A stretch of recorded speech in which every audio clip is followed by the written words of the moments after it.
அதிமுக பொதுச் செயலாளர் எடப்பாடி பழனிசாமி நேற்று திடீரென டெல்லி சென்ற நிலையில், டெல்லியில் உள்ள அதிமுக அலுவலகத்தை பார்வையிட வந்ததாக செய்தியாளர்களிடம் கூறினார். ஆனால் அதன் பின்னர், அவர் தனது கட்சி பிரமுகர்களுடன் மத்திய உள்துறை அமைச்சர் அமித் ஷாவை சந்தித்தார். இந்த சந்திப்பின் போது, வேலுமணி, தம்பிதுரை உள்ளிட்ட அதிமுக பிரமுகர்கள் இருந்தனர்.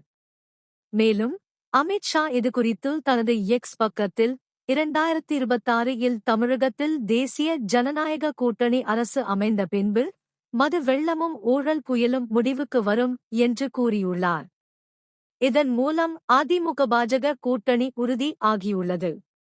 பாஜகவை அதிமுக கூட்டணியில் இணைக்க சில நிபந்தனைகள் விதிக்கப்பட்டதாகவும், அவற்றில் ஒன்று அண்ணாமலை அதிமுகவை விமர்சிக்கக்கூடாது என்பதாகவும் கூறப்படுகிறது. இதற்கு அமித் ஷா ஒப்புக்கொண்டதாகவும் தகவல்கள் தெரிவிக்கின்றன.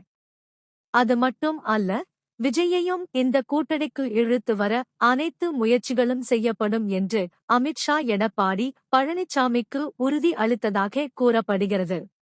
விஜய் கூட்டணிக்கு வர முடியாது என்று சொன்னால், அவரை மிரட்டி வரவைக்கலாம் என்பதே அமித் ஷாவின் திட்டம் என அதிமுக மற்றும் பாஜக வட்டாரங்கள் கூறுகின்றன.